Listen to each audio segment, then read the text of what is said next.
Creative എക്സ്പ്ലോഷന്റെ പുതിയൊരു വീഡിയോയിലേക്ക് സ്വാഗതം. ഒരുപാട് പേര് എന്നോട് ചോദിക്കുന്നു ഒരു ലാപ്ടോപ്പ് ഏതെല്ലാം രീതിയിൽ നമുക്ക് അപ്ഗ്രേഡ് ചെയ്യാൻ പറ്റുമെന്ന്. അപ്പം എല്ലാവരും അതിന് ആൻസർ കൊടുക്കുന്നത് എങ്ങനെയാണെന്ന് പറഞ്ഞു കഴിഞ്ഞാൽ ലാപ്ടോപ്പിന്റെ റാം, ഹാർഡ് ഡിസ്ക് ഇത് രണ്ടും മാത്രമേ അപ്ഗ്രേഡ് ചെയ്യാൻ പറ്റുള്ളൂ. അതായത് റാം കൂട്ടുക, ഹാർഡ് ഡിസ്ക് മാറ്റി SSD വെക്കുക. അല്ലെങ്കിൽ SSD വെക്കാൻ പറ്റാത്ത ഹാർഡ് ഡിസ്ക് ടൈപ്പ് ലാപ്ടോപ്പുകളാണെങ്കിൽ നമ്മൾ അതിന്റെ CD ഡ്രൈവ് റിമൂവ് ചെയ്തിട്ട് അതിന് പകരം SSD വെക്കും along with the original hard disk. അപ്പോൾ നമ്മൾ ചെയ്യാൻ പോകുന്നത് കുറച്ചുകൂടെ സ്പെഷ്യൽ ആയിട്ടൊരു കാര്യമാണ്. 3 കാര്യങ്ങളാണ് നമ്മൾ അപ്ഗ്രേഡ് ചെയ്യാൻ പോകുന്നത്. ഒന്ന് അതിന്റെ റാം, ഒന്ന് ഹാർഡ് ഡിസ്ക്, ഒരു SSD ഹാർഡ് ഡിസ്ക് ആണ് നമ്മൾ ഫിറ്റ് ചെയ്യാൻ പോകുന്നത്. പിന്നെ നമ്മൾ കീബോർഡ് അപ്ഗ്രേഡ് ചെയ്യാൻ പോവുകയാണ്.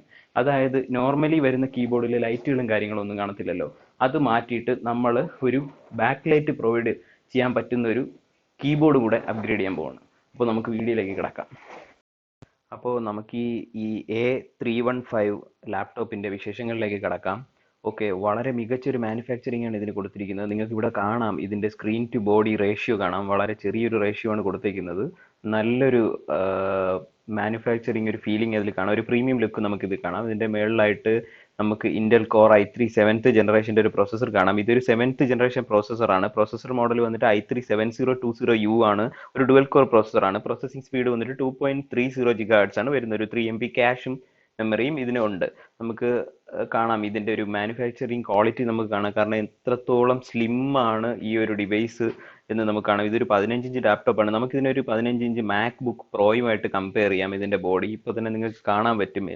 ആ മാക് ബുക്ക് പ്രോയുടെ ബോഡിയോട് കിടപിടിക്കുന്ന രീതിക്ക് ഒരു സ്ലിം ആണ് ഇതിൻ്റെത്. പിന്നെ ഇതിന്റെ ഒരു ലെഫ്റ്റ് സൈഡിലായിട്ട് പവർ ഇൻപുട്ടിന്റെ ജാക്ക് കാണാൻ പറ്റും. പിന്നെ ഒരു നമ്മുടെ ഒരു ലാൻ പോർട്ട് കാണാം, HDMI പോർട്ട് കാണാം, സാധാ USB കാണാം, ഒരു USB 3.0 സ്ലോട്ട് കാണാം. പിന്നെ പ്രൊസസർ ഫാനിന്റെ വെന്റ് വന്നിട്ട് പുറകിലാണ് വരുന്നത്. പ്രൊസസർ ഫാന് കീഴെ നമുക്ക് കാണാൻ പറ്റുന്നുണ്ട് താഴ്ഭാഗത്തായിട്ട് പ്രൊസസർ ഫാൻ ഇരിക്കുന്നത്. ഞാൻ കുറച്ചുകൂടി വ്യക്തമായിട്ട് കാണിക്കാം. ഇതിന്റെ റൈറ്റ് സൈഡിൽ വന്നിട്ട് ഒരു USB സ്ലോട്ട് മാത്രമാണ് വരുന്നത്. പിന്നെ ബോഡി അൺലോക്ക് ചെയ്യാൻ ഒരു അൺലോക്ക് സ്വിച്ചും വരുന്നുണ്ട്. എന്തുമാത്രം സ്ലിം ആണ് എന്ന് നിങ്ങൾക്ക് ഈ ഇമേജിൽ നിന്ന്, അതായത് ഈ വീഡിയോ നിന്ന് നിങ്ങൾക്ക് വ്യക്തമായിട്ട് മനസ്സിലാവുന്നുണ്ടെന്ന് തോന്നുന്നു. ഞാൻ നേരത്തെ പറഞ്ഞ കണക്കിന് പുറകു ഭാഗത്താണ് ഇതിന്റെ പ്രൊസസർ വെന്റ് വരുന്നത്. ഇതൊരു 64 ബിറ്റ് പ്രോസസ്സറാണ്, ഹൈപ്പർ ത്രെഡിങ് എനാബിൾ ആയിട്ടുള്ളത്. നിങ്ങൾക്ക് ഇവിടെ വ്യക്തമായിട്ട് കാണാം പ്രൊസസർ ഫാൻ കാണുന്നത്. അകത്തേക്ക് നമുക്ക് കടക്കാനായിട്ട് വേറെ ഡോർ ഒന്നും വെച്ചിട്ടില്ല, കാരണം ഒറ്റ ബോഡിയാണ്, ബാക്ക് ഫുൾ ക്ലോസ് ആയിരിക്കും. എന്തുമാത്രം സ്ലിം ആണെന്ന് ഇവിടെ കാണാം. ഇതാണ് ഞാൻ നേരത്തെ പറഞ്ഞ ഒരു ലാൻ പോർട്ടാണ്. ഇത് ലാൻ പോർട്ട് ഇപ്പം വളരെ കുറച്ച് ലാപ്ടോപ്പിൽ വരുന്നുള്ളൂ. പിന്നെ നമ്മുടെ മൊബൈൽ ഹെഡ്സെറ്റിന് ഇതിൽ യൂസ് ചെയ്യാൻ പറ്റും. ഒറ്റ സിംഗിൾ പിന്നാണ്. ഇവിടെ നിന്ന് നിങ്ങൾക്ക് ഒരു ഓവറോൾ ഒരു ക്വാളിറ്റി നിങ്ങൾക്ക് മനസ്സിലാവുന്നുണ്ട്. ഈ ലാപ്ടോപ്പിനെ സംബന്ധിച്ചിടത്തോളം ഇതിന്റെ പ്രത്യേകത എന്താണെന്ന് വെച്ച് കഴിഞ്ഞാൽ ഇതൊരു അപ്ഗ്രേഡ് ഫ്രണ്ട്ലി ആയിട്ടുള്ള ലാപ്ടോപ്പാണ്. കാരണം ഇതൊരു ഫുൾ HD ലാപ്ടോപ്പാണ്. ഞാൻ നേരത്തെ പറഞ്ഞല്ലോ 1080p റെസൊല്യൂഷൻ സപ്പോർട്ട് ചെയ്യുന്ന ഒരു പിന്നെ ബ്ലൂ റൈസ് നമ്മുടെ കണ്ണിലേക്ക് വരുന്നതൊക്കെ കട്ട് ചെയ്ത് കളയുന്ന ഒരു ടൈപ്പ് പ്രൊസസ്സറാണ്. പിന്നെ ഇതിന്റെ കീബോർഡ് നിങ്ങൾ ശ്രദ്ധിച്ചാൽ കാണാം, ഇതൊരു നോർമൽ കീബോർഡാണ്. ഇതിൽ LED ലൈറ്റിംഗ് ഒന്നും തന്നെ കൊടുത്തിട്ടില്ല. LED ലൈറ്റിങ്ങിന്റെ ഒരു ബട്ടൺസ് ഒന്നും, അഡ്ജസ്റ്റ്മെന്റ് ബട്ടൺസ് ഒന്നും കാണുന്നില്ല. ഞാൻ ജസ്റ്റ് ഇതൊന്ന് ഓൺ ചെയ്യാം. ഇതിപ്പോൾ ഓൺ ചെയ്യുമ്പോൾ വളരെ സ്പീഡായിട്ടായിരിക്കും ഈ ലാപ്ടോപ്പ് ഓൺ ആവുന്നത്. കാരണം ഇതിന്റെ ഹാർഡ് ഡിസ്കും റാമും ഞാൻ അപ്ഗ്രേഡ് ചെയ്തിട്ടുണ്ട്.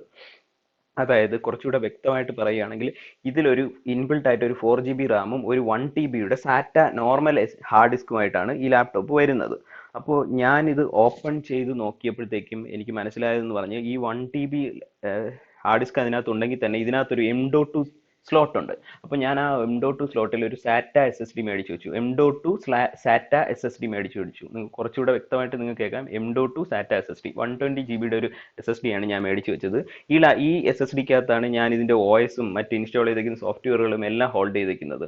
പിന്നെ ഇതിൽ റാം അപ്ഗ്രേഡ് ചെയ്യാൻ വേണ്ടിയിട്ട് ഒരു സ്ലോട്ട് തന്നിട്ടുണ്ട്. 16GB വരെ നമുക്ക് അപ്ഗ്രേഡ് ചെയ്യാം. ഞാനൊരു 4GB റാം കൂടെ അപ്ഗ്രേഡ് ചെയ്തു. ഒരു 4GB ഇൻബിൽട്ട് ആയിട്ട് വരുന്നുണ്ട്. മൊത്തത്തിൽ അങ്ങനെ 8GB റാം ആയിട്ട് അപ്ഗ്രേഡ് ചെയ്തു. അതുകൊണ്ടാണ് ഈ ലാപ്ടോപ്പിന് വളരെ മികച്ചൊരു പെർഫോമൻസ് തരാൻ സാധിക്കുന്നത്. അപ്പോൾ നിങ്ങൾക്ക് ഇവിടെ കാണാം. അപ്പോൾ നമ്മൾ ഇപ്പോൾ അപ്ഗ്രേഡ് ചെയ്ത കാര്യങ്ങൾ എന്താണെന്ന് വെച്ച് കഴിഞ്ഞാൽ റാം അപ്ഗ്രേഡ് ചെയ്തു, ഹാർഡ് ഡിസ്ക് അപ്ഗ്രേഡ് ചെയ്തു. ഇതൊരു ഫുൾ HD മോണിറ്റർ ആണ്, അതായത് ഫുൾ HD ഡിസ്പ്ലേ ആണ് വരുന്നത്. അപ്പോൾ പിന്നെ ഈ ഡിസ്പ്ലേക്ക് വേണ്ടിയിട്ട് പിന്നെ ഒന്നും ചെയ്യേണ്ട ആവശ്യമില്ല. പിന്നെ ഇത് ഞാൻ സർവീസ് സെന്ററിൽ കൊടുത്തിട്ട് ഇതിന്റെ കീബോർഡ് അപ്ഗ്രേഡ് ചെയ്തു. പെട്ടെന്ന് നിങ്ങൾ പറഞ്ഞു കേൾക്കാത്തൊരു കാര്യമായിരിക്കും കീബോർഡ് അപ്ഗ്രേഡ് ചെയ്ത്. ഇവിടെ നിങ്ങൾക്ക് കാണാം, ഇപ്പോൾ ഒരു കീബോർഡിന്റെ ലൈറ്റിന്റെ അഡ്ജസ്റ്റ്മെന്റ് ബട്ടൺ ഇപ്പോൾ ഇവിടെ വന്നിട്ടുണ്ട്. ഞാൻ നേരത്തെ കാണിച്ച വിഷ്വലിൽ അതില്ലായിരുന്നു. അപ്പോൾ ഇതിപ്പം കീബോർഡ് അപ്ഗ്രേഡ് ചെയ്തതിന് ശേഷമുള്ള ഒരു വ്യൂ ആണ്. നമുക്കിത് ജസ്റ്റ് ഒന്ന് ഓൺ ചെയ്യാം. പിന്നെ ഇതിൽ കീബോർഡ് അപ്ഗ്രേഡ് ചെയ്തു എങ്കിലും നമുക്ക് കീബോർഡിന്റെ ലൈറ്റിന്റെ ഇന്റൻസിറ്റി ഒന്നും അഡ്ജസ്റ്റ് ചെയ്യാൻ പറ്റത്തില്ല. കീബോർഡ് ജസ്റ്റ് ഓൺ, അല്ല ലൈറ്റ് ജസ്റ്റ് ഓൺ ഓഫ്, അതാണ്. ഈ ബട്ടണിൽ പ്രസ് ചെയ്യുമ്പോൾ കീബോർഡ് ലൈറ്റ് ഓൺ ആവും. ആ ബട്ടണിൽ ഒന്നുകൂടെ പ്രസ് ചെയ്താൽ കീബോർഡ് ലൈറ്റ് ഓഫ് ആവും. ഇപ്പോൾ നിങ്ങൾക്ക് ഇവിടെ കാണാം ഈ ലാപ്ടോപ്പ് എന്തുമാത്രം പ്രീമിയം ക്വാളിറ്റിയിലേക്ക് മാറിയിരിക്കുന്നു എന്ന്.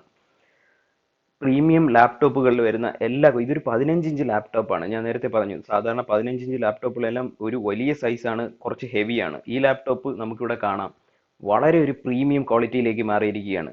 LED ബാക്ക് ലൈറ്റ് ഉള്ള ഒരു keyboard, full HD display, 16 GB upgrade ചെയ്യാൻ പറ്റുന്ന RAM, SSD hard disk plus ഒരു 1 TB സ്റ്റോറേജ് നമുക്ക് എക്സ്ട്രാ വരുന്നുണ്ട്. എന്നിട്ട് ലാപ്ടോപ്പും സ്ലിം ആണ്. അപ്പം ഇതിലുപരി ഒരു ലാപ്ടോപ്പിന് വേറെ ഒന്നും വേണമെന്ന് എനിക്ക് തോന്നുന്നില്ല. വളരെ ഒരു മികച്ച ഒരു പവർ പാക്ക് ലാപ്ടോപ്പാക്കി മാറ്റിയിരിക്കുകയാണ്. ഇതിന്റെ ബോഡി എല്ലാം അധികം സ്ക്രാച്ച് ആവാത്ത രീതിക്ക് ഒരു ഗ്രേഡിയന്റ് പാറ്റേണിലാണ് വരുന്നത്. അപ്പോൾ പെട്ടെന്നൊന്നും സ്ക്രാച്ച് ആവത്തില്ല. പ്ലാസ്റ്റിക് ബോഡി തന്നെയാണ് യൂസ് ചെയ്തിരിക്കുന്നത്. അത് നമുക്ക് ഇപ്പോൾ അത്രയ്ക്ക് വലിയൊരു പ്രശ്നം ഉണ്ടാക്കുന്നു എന്ന് തോന്നുന്നില്ല. ഓക്കെ, ഇതിന്റെ ഒരു ഓവറോൾ ഡീറ്റെയിൽസ് ആണ്. ജസ്റ്റ് നിങ്ങൾക്കൊന്ന് ഓടിച്ചു പോകാം. അപ്പോൾ ഈ വീഡിയോ നിങ്ങൾക്ക് ഇഷ്ടപ്പെട്ടു എന്ന് തോന്നുന്നു. Thank you.